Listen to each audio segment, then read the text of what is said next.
YouTube, Chad here from Dirt Poor TV. Today we are finally going to get started on this 2012 F1100. What we're going to be doing is removing these front shocks, which they are the Fox Float 2s. We're going to get those removed and take them up to a shop and get them serviced.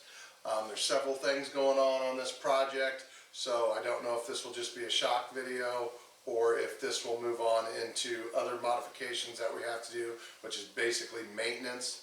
If this is your first time to the channel, go ahead and click on videos, scroll through. Got all other kinds of content on here with side-by-sides, dirt bikes, ATVs. Check it out. Thanks for watching Dirt Poor TV. And don't forget to subscribe to the channel. To remove the front shocks, this takes a 13 and a 15 millimeter. You have to remove the bottom bolt, top bolt. We're going to try to see if we can get these bolts out without having to remove anything else. Kind of hard to get your finger in there, let alone a wrench.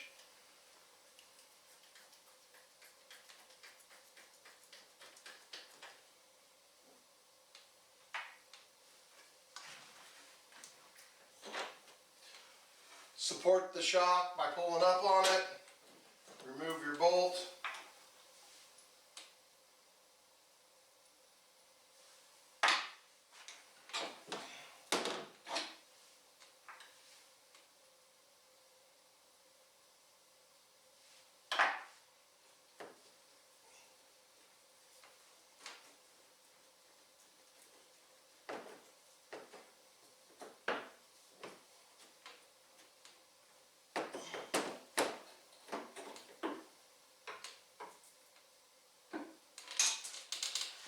Remove your shock. Make sure you zip tie the bushings before you send it off, or press those out and keep them so they don't get lost. And we're over here on the passenger side. We have to remove the bolt down here on the lower shock mount, the bolt on the upper shock mount. They are a 13 millimeter and a 15 millimeter. So go ahead and remove those bolts. The bolt is literally so tight in there that when it comes out, it is against the plastic and then just barely fits into the upper shock mount. So you have zero to little room there to get this bolt out, and it's going to be the same thing going back in. Just keep that in mind, that the bolt on the left side upper shock mount is a pain in the ass.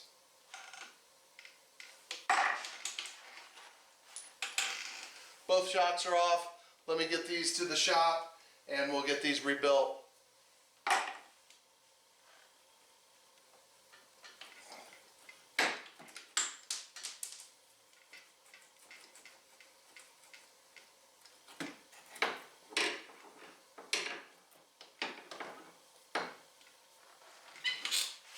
Today what we're going to do is we're going to start taking the plastic off of this F1100 turbo.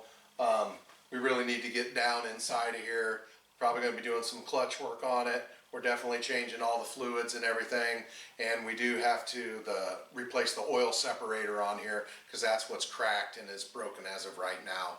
So I just kind of want to show you on how to get the plastic basically off of here, which this does seem kind of tricky, but it's real easy. First thing you're going to want to do is remove your seat here. There's a bolt right back here on the very end. Take that bolt out, pull up on the clip, and your seat will come right off.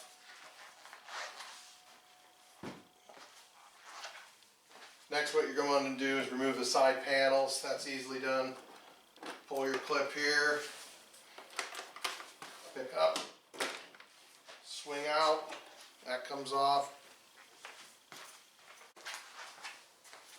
Take this quarter turn, clip right here, twist it, release that one, release the one on the other side. It's all that holds this on.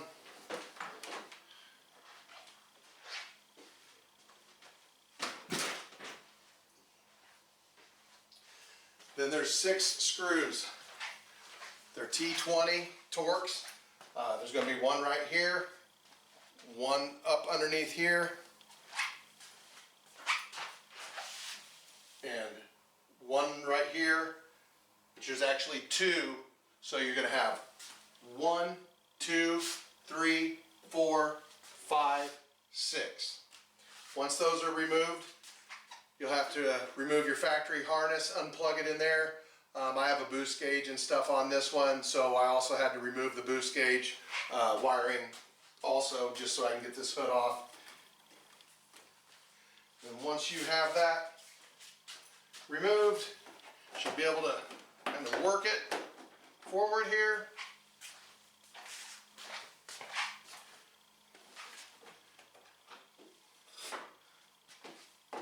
Remove the Boondocker hijacker kit off of there.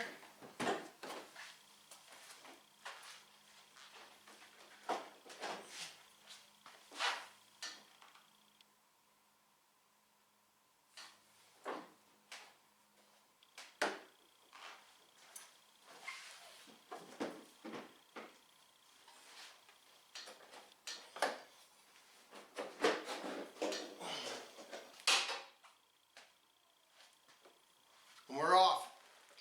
So now that we have basically all the plastic, the seat and everything off of it, we can work on this a little bit better.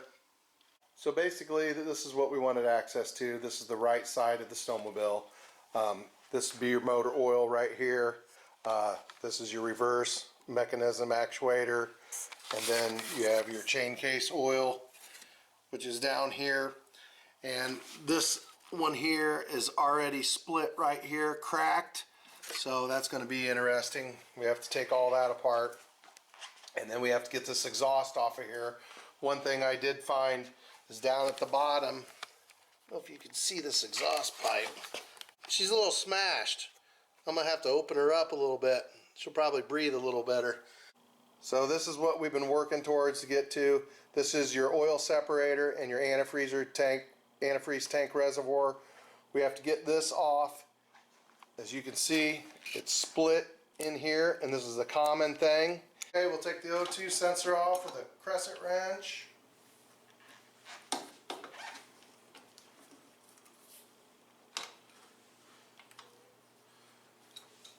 Let's go ahead and unplug it.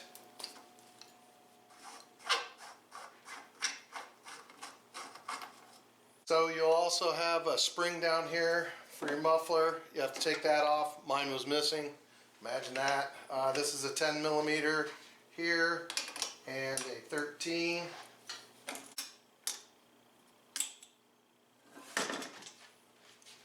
You're going to need a new gasket. That one is trashed. I'm going to clean this up a little bit. Just make sure you stick something in there so all the particles don't fall down and go inside to your motor.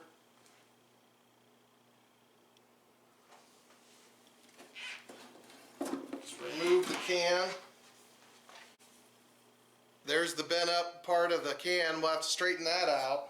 Air filter looks terrible, so we're going to remove that and either clean it or replace it.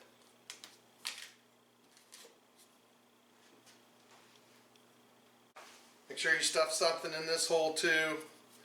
We don't want any rodents or anything falling down inside of there.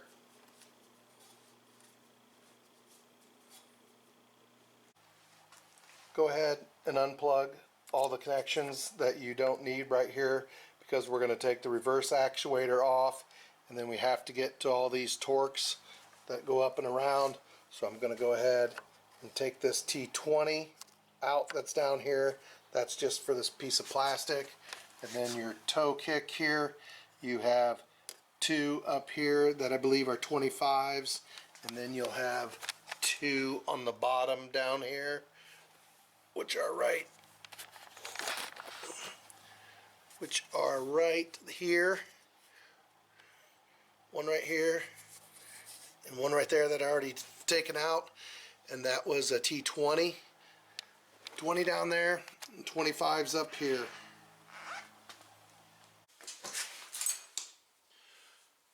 Go ahead and unplug all of your electrical connections that you have here at your reverse actuator. Everything you don't need. I have a few extras here because this goes up to my boost gauge because I had to tap into the harness.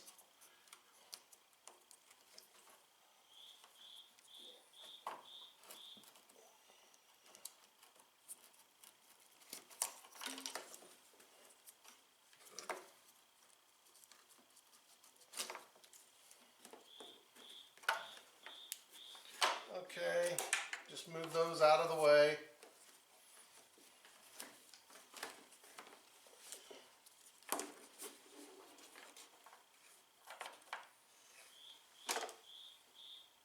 These are T25s coming off. They're not too bad, but just make sure you don't over tighten these. They have a tendency to crack.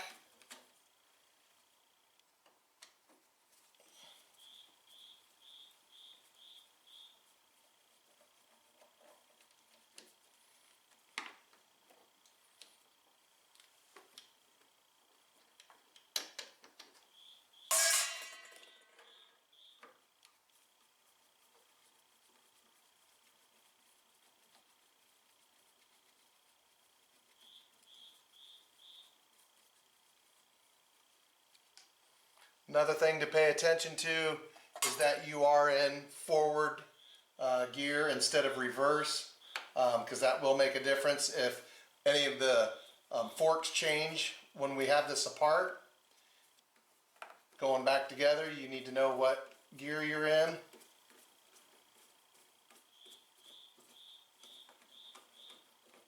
Okay, and as you can see, when I released that last screw, everything turned this way. It's because it has a detent on it for it to be up here like that. So I'll show you here when we pull this off.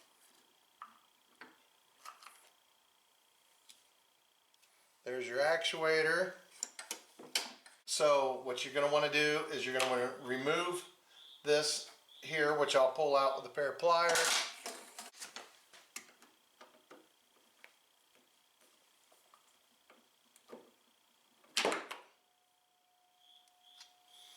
Couple of O-rings on there, make sure they're on there.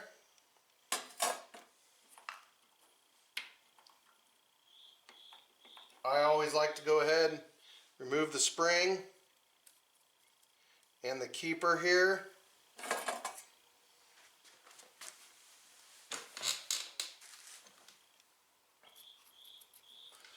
So this is where you fill your chain case oil.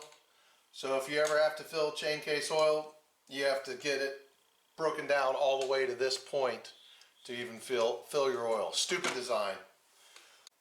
I'm going to go ahead and put my actuator extension back in,